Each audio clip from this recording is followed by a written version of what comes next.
To continue developing concepts related to electromagnetic induction, we'll be looking at magnetic flux and flux density in this video. But to do that, we need to refer back to the diagram that we had from the part 1 video of this subtopic. We're going to add a couple of extra quantities in here that we need to refer to. So you can see there I've drawn a dashed line representing the position of the rod at some stage later, and we'll say that that occurs at time delta t from the original position, so it's some change in time. That also means that the rod is going to have moved through a distance delta s, and the other quantity that's important here that we'll need to refer to is the length of the rod, L. Now, if we consider this situation, moving the rod at a constant velocity, and that constant velocity, as we've noted there, is v, means that the forces on the rod are balanced.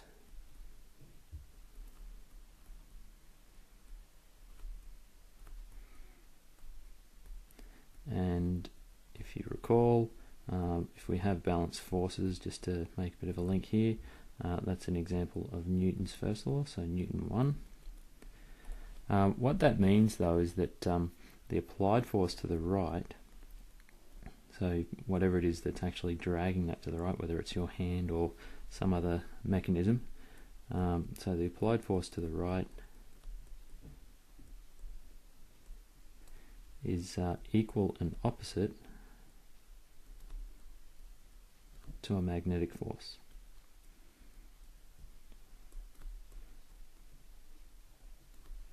Now, that magnetic force, we need to refer back to the subtopic on magnetic forces on moving charges in magnetic fields. So that's 5.4 or 5.5, one of those two. The magnetic force here is due to the fact we have induced a current. So the magnetic force is due to the induced current.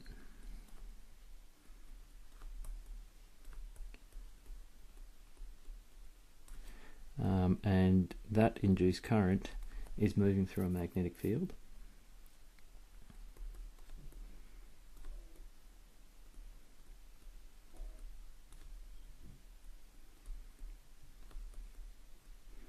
And if you recall, we have an equation that describes the size of that force, and it's given by this equation.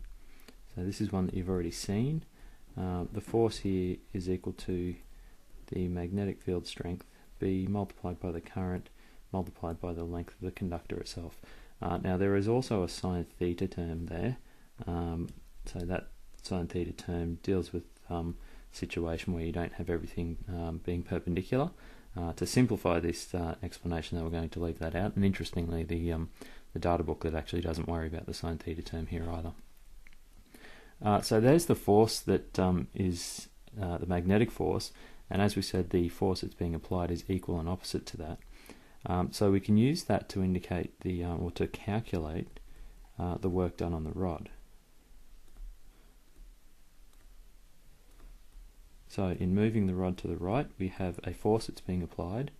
So we can calculate the work by looking at that force, multiplying it by the distance that the rod is moving, and the force, as we've just indicated, is equal to the magnetic field strength multiplied by the current multiplied by the length of the rod. Now the distance that the rod has moved here now is given by delta S. So we have that expression. Taking it a step further, that amount of work is equivalent to the energy supplied by the EMF. So energy supplied to the circuit we're dealing with here.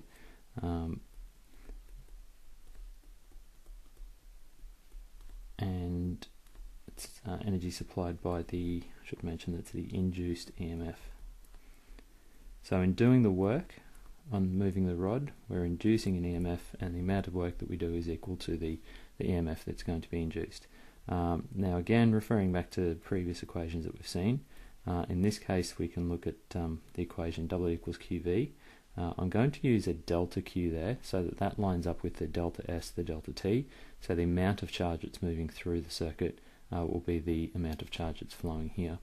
So just as a side note, so delta Q is the charge moved by the current, by the induced current, and the induced current can therefore be given by the equation I being equal to delta Q on delta T. And the V that we're really dealing with here is then the EMF. So just to clarify those 2 points. So that means that we can rearrange this equation. So we could then write that V is equal to W on delta Q. And we just saw previously so we can now say that the EMF is equal to the work done, so that's BIL, by the change in distance, and now we also have an expression for delta Q, so from over here we could write that delta Q is equal to I times delta T. So on the bottom here we have now I times delta T. I'm going to simplify that one more step. So the EMF here, notice that we have I on top and bottom, so they will cancel. So we're left with BL delta S over delta T. Now we're going to come back to this equation in two different ways. The first way that I want to look at it is fairly simple. The definition of the velocity that we're dealing with here is simply the change in displacement, or the change in distance, over the change in time. So really we're talking about speed, not velocity. I should make a note of that there. So the EMF that we are now dealing with, notice that we have delta S over delta T here. So instead of writing delta S over delta T, we can simply write that it's the speed V. So the EMF induced is going to be equal to B times L times V. And that's an equation that is in the data booklet. So if we know the magnetic field strength that the conductor is moving through, we know the length of the conductor, then we can figure out what the and the speed with which it's moving, we can figure out the EMF that will be generated between the ends of the conductor. So there's the first way that we're going to look at that equation.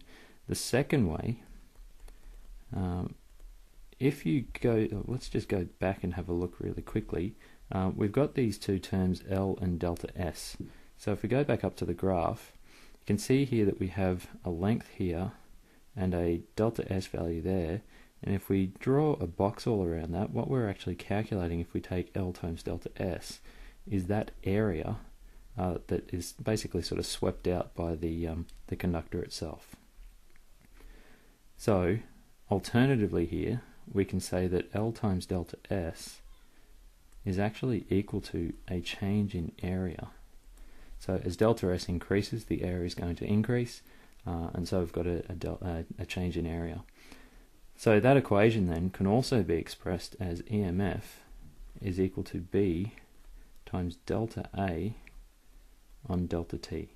Now that numerator there is an important one to make some notes about here. So just I might actually change colour here just to make a distinction between these 2 points, and then we'll come back to that equation. So the product of a magnetic field strength, so the product of B and A, is actually known as the quantity of magnetic flux. So magnetic flux is a useful quantity. The symbol that we use for it is phi. Magnetic flux is the easiest way to think of it. It's just the number of field lines passing through an area.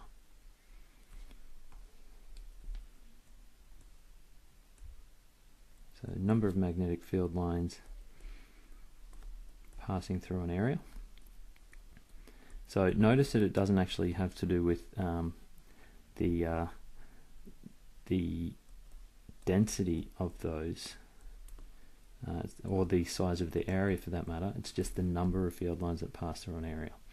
The units of magnetic flux are Webers, and the symbol there is a capital W with a lowercase b. It's also important to note that it is a scalar quantity, so it just tells you the number of field lines. So the direction associated with that doesn't really make sense. So it's a scalar quantity just looking at the number of field lines. Now if you look at that, the product of B and A makes it fairly easy to identify what the equation is for magnetic flux, so it's just literally the product of B and A.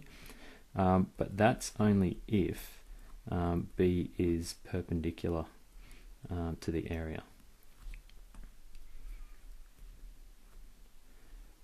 If it isn't, there is a way that we can identify the perpendicular component.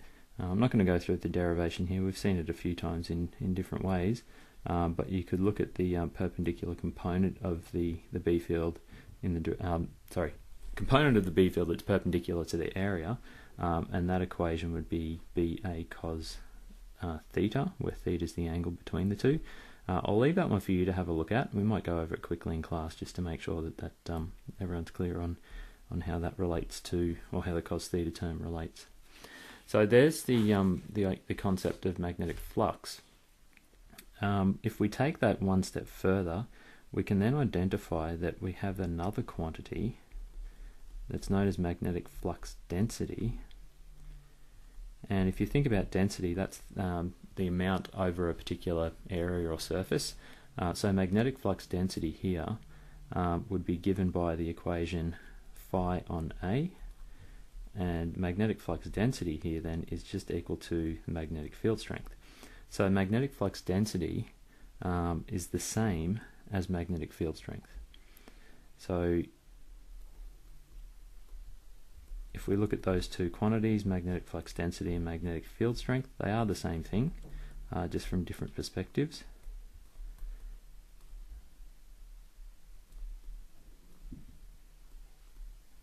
We do have two different units of measurement here to consider as well.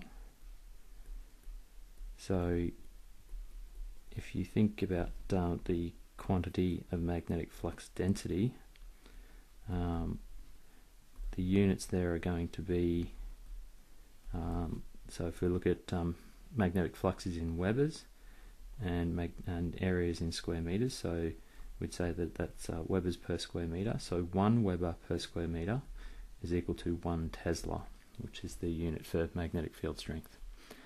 So now if we just come back to that equation that we were looking at earlier, so if we just scroll back up here, we've got that EMF is equal to B times delta A over delta T. So linking those ideas together now, since we have that phi is equal to B times A, if we then change the area, so if instead we're looking at B times delta A, that's going to be equal to a change in flux. So as the area increases, the flux is going to change as well. So we can then say that the EMF is the rate of change of magnetic flux.